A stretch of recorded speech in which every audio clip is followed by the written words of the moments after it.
delicious. Can you tell us a little about how girls get it done? Girls get it done. Girls get it done. Girls get it done. Girls get it done. Girls get it done. Girls get it done. Girls get it done. Yeah, okay.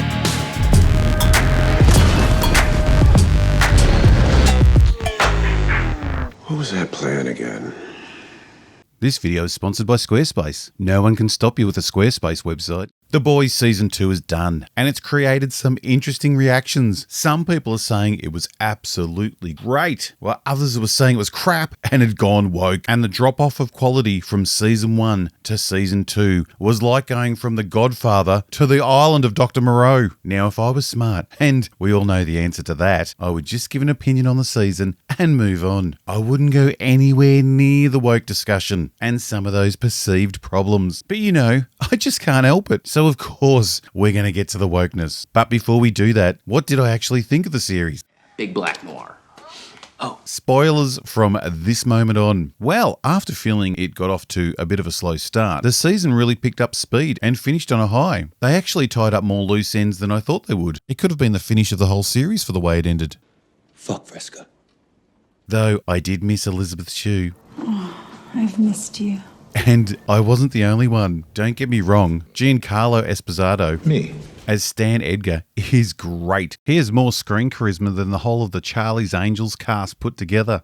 Remember that film came out? His performance is probably the best zero fucks given I've seen since George Costanza's Boss. But Homelander's odd relationship with Shue was definitely a highlight of season 1. But at least her replacement's pretty hot.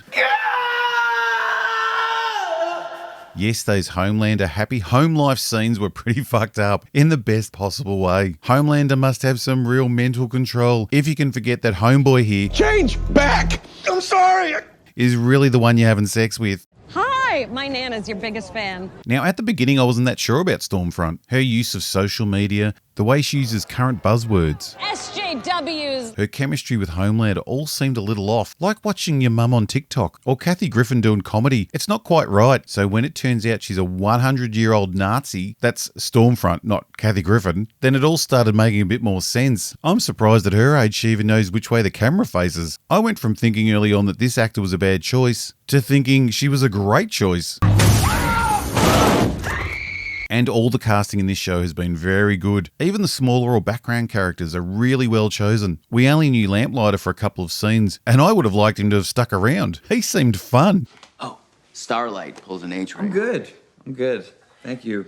But one of the most enjoyable parts to watch this year was Homelander trying to be a father with his old school approach. I can't swim. Watching his selfish desperation to have some type of a family, some type of a connection with anybody, combined with the fact that he has absolutely no clue how to do that, is wonderful. And no matter how bad this show ever gets, it will be worth watching just for Anthony Starr's performance, because it's fucking amazing. Somehow, you not only fear this guy, you have some sympathy for him. Yeah, okay. One part of the story I thought that would have been played stronger was Billy and Becca's reunion. Watching it felt like they'd not seen each other for 6 months. Not, how old is that kid? 8? I thought he was older. Not 9 years. 9 years they haven't seen each other, and Billy thought she was dead for most of that. The whole scene felt like it just needed a bit of a lift in emotion. Like the scene with Billy and his father. That scene had tons of emotion, and we learned so much about how Billy turned out the way he did. It also helps that the chemistry between these two actors is pretty great, while the chemistry between these two is not so great. I think we can blame her acting for that one. No. That's not a problem anymore, but I have to tell you, I was tense through that whole scene that Becca would turn into this bloke. Change the fuck back! Now, the biggest problem with this series that we all need to talk about, and I'm sure you will all agree, was that this series went way too Billy Joel. I know this is a fun, schlocky show with lots of exploding heads and killer junk, but no one deserves the shock and depraved punishment of having Billy Joel lyrics thrust upon them. They didn't even warn us before the episode. I was so triggered. No, I will not be playing Billy Joel, Sony, so get fucked with your claim. Speaking of being triggered, a lot of people seemed very unhappy that, as they saw it, The Boys this season had gone woke. There's no better place to start the woke discussion than with this glorious fatty neckbeard. This guy really did trigger some people. The neckbeard weirdo living with his mum with the superhero posters on his bedroom wall and bobblehead. Yes, this guy seemed to cut a bit close to home for some. One reviewer was not even happy with how the girl in his building didn't react to him. I mean, he does look quite the catch. Like, what was she thinking? Truth be told, she probably said hello one day and ended up stuck with him for an hour, listening to him talk about how Magic the Gathering is actually cool. What the fuck is Magic the Gathering? And why do all the people that play it look like they're going to be lone shooters one day? And anyway, everyone knows the best way to impress a girl is to show her hours of your videos on how Disney destroyed Star Wars. That's right, girls, form a queue. One reviewer even excitedly pointed out that one of the memes wasn't real. There's a huge red flag for another lone shooter. Again, ladies, start forming that queue because we've got a meme connoisseur in the house. I'm sorry, I don't want to assume it's ladies. It could be men for all I know. Now, this dude's look may be cliche, like this dude's, and this dude's, and this dude's. But sometimes cliches are a good shorthand in, let's say, the cold opening of a comic book show, a show whose characters are built on cliches, like most superhero content. Apparently, casting someone who looks like half the clowns currently being arrested is some crazy woke decision. Sadly, a lot of guys really do feel isolated with their only form of social activity being online, which is a playground for conflict and bullying. People relying on headlines and sound bites to form strong opinions that lead to violence has not only become common, it's broadcast to us nightly. So I don't think this dude is that much of a stretch to what we are seeing daily. And if these scenes encourage people to start shaving those necks and make them think twice before buying Funko Pops, then the world will be a better place.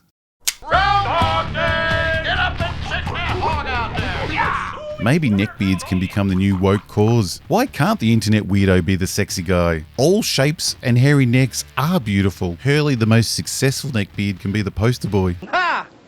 As a viewer, I was under the impression that we were all sitting with the boys, mocking celebrity culture and pointing at all the extremes, seeing the lunacy and not wanting anything to do with it. You know, like normal people. That was the fun. The Boys has a nice balance of good, bad, strong, weak, smart, stupid, across both genders, which also goes against the call that there is some woke agenda against men in this show. They changed the Nazi to a woman. Not exactly the wokest move I've ever seen. I've even seen comments where people have said they turned off as soon as the Nazi was introduced, as they didn't want today's politics shoved down their throat. For God's sake, the Nazi was in the comics 14 years ago. I think it's good to remind people what a real Nazi is, because it's not someone that just disagrees with you. Having her past linked to the Nazi party and all the crazy shit they were doing with their experiments is interesting. It's also not a bad idea to occasionally remind people that a few Nazi records had to be scrubbed to get man to the moon, using Nazi technology. And they weren't just your average Nazis, these were the super pricks. They were SS members, and you don't get that privilege without full commitment to the cause. This absolute prick used to work at a concentration camp that killed 20,000 people. They knew he used to lock people in pressure chambers just to see how long they would take to die. And this SS member was awarded the National Medal of Science in 1977.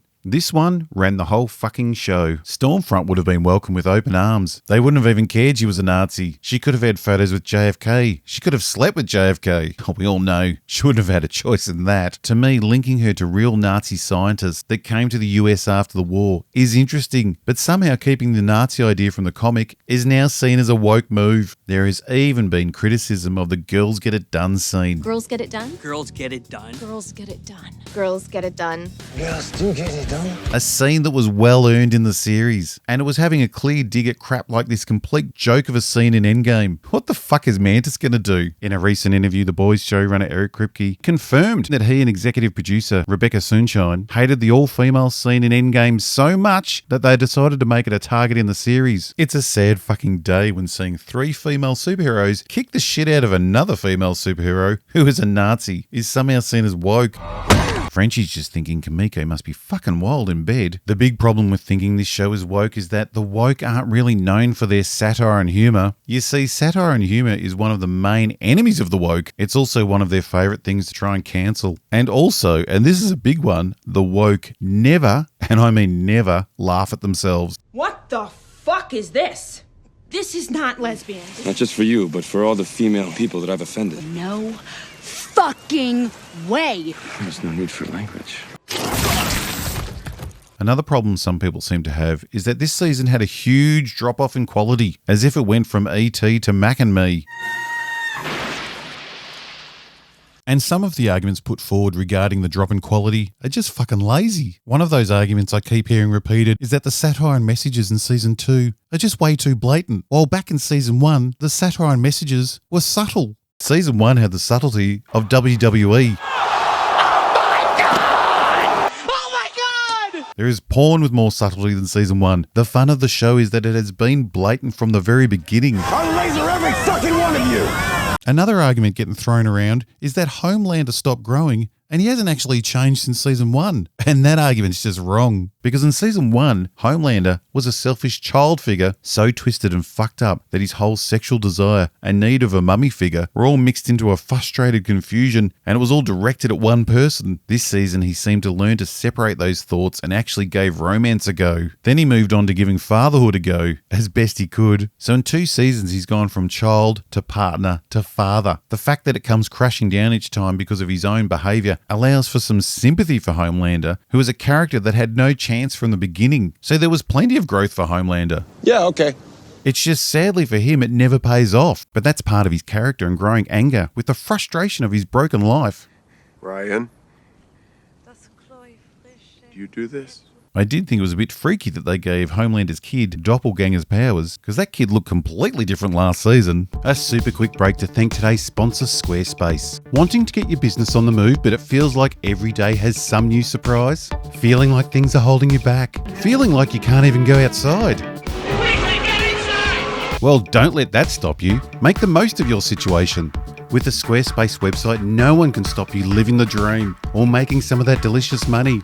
Be seen the way you want to be seen with a professionally designed website that won't cost you a fortune, and it's easy to do. Choose from any of the professionally designed templates, all of which can be customized. Add photo galleries, portfolios, and my favorite, video blocks. Look at all that great content. You can even have video backgrounds. Squarespace also has incredible marketing tools to heat up your social content, so be ready for all that extra attention you're about to receive. Everyone does something interesting. It's time to share it with the world. Go to Squarespace for a free trial, and when you're ready to launch into the world, go to squarespace.com/robothead and you will receive a full 10% off your first purchase. Show us what you've got.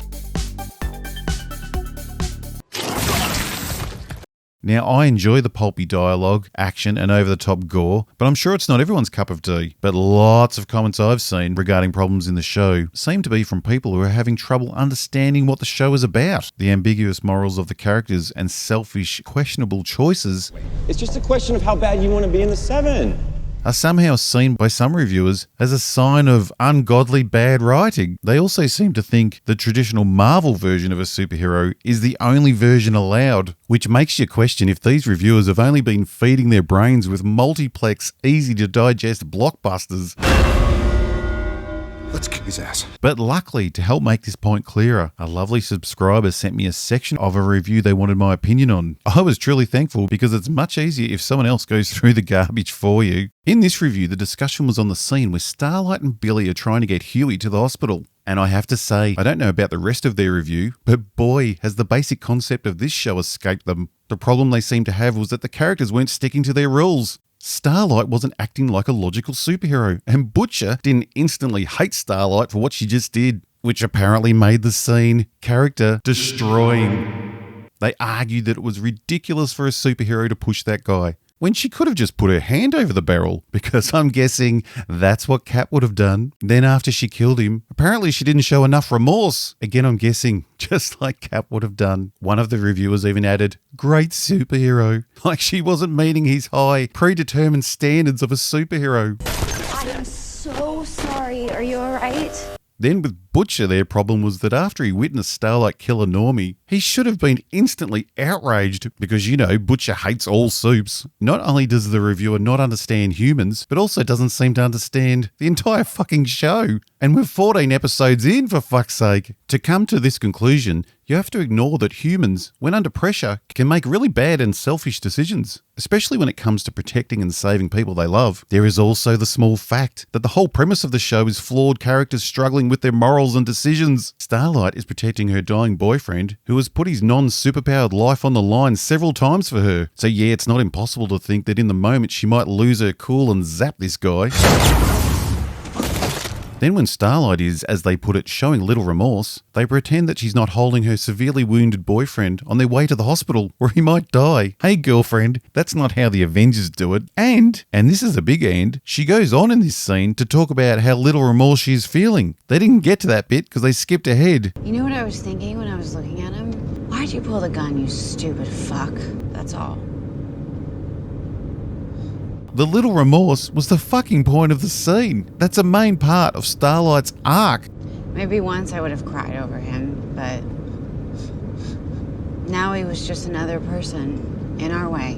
So, reviewer, you may not like it, but how the fuck do you not understand that? And to really drive it home, that this reviewer, who can't get a grip on Starlight's behaviour, and somehow after nearly 2 seasons is missing the whole point of The Boys, which is to flip common superhero traits and show what it would be like to give superpowers to everyday people who have flaws and don't always make the right decision.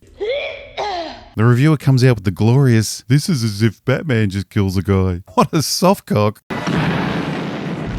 Sorry dude, Starlight is not Batman, and she's not Wanda Maximoff, unless I missed the scene where the Scarlet Witch had to blow Tony to join the Avengers. I tell you what though, that scene would have made Age of Ultron a lot more interesting. And as for Butcher, and the reviewer's problem with him, that he just witnessed a soup kill a civilian, they just wanted to forget that Butcher is also trying to save Huey, and ultimately get his wife back. We have been continually shown that Butcher will do whatever is necessary to achieve his goals, including risking the lives of friends and family. That's why we like him. He's not against using a soup as a weapon, and he already has one on his team. His want for revenge isn't a fight for the good of humanity, it's a personal vendetta with the main goal of getting his wife back. We could disappear, alright? Just start again, start a new family. I have a son! He's a fucking soup freak! He was ready to run off with Becca and leave his friends behind to fight the Seven without him 5 minutes ago. Ultimately, Butcher doesn't care what the Seven do. He wants his wife back. Starlight, just like Kamiko, who's his full-time soup, is helping him achieve this goal. We just saw him blast this weirdo 2 minutes ago. I'm guessing the ex-SAS dude has seen some collateral damage in his time, and it doesn't upset him too much. Time to go! This fucking sad idea that because the word superhero is used in the show, the characters are then dictated to act and respond in a certain way is fucking bizarre. This isn't to say in any way that The Boys is above criticism and you must like it. Far from it. But you wouldn't review Nirvana and say it's trash because it doesn't sound like Beyonce. That would be just fucking stupid. The Boys is excessive and extreme by its very nature, but that doesn't mean it's less important and lacking real meaning. It's not Lord of the Rings, it's not Iron Man, and it's not trying to be. This is celebrities gone bad. It's media bullshit in hypercolour. The characters are brutal, self-serving, and most of all, fucking fun to watch. So bring on season 3. Come on, Soldier Boy, show us what you've got.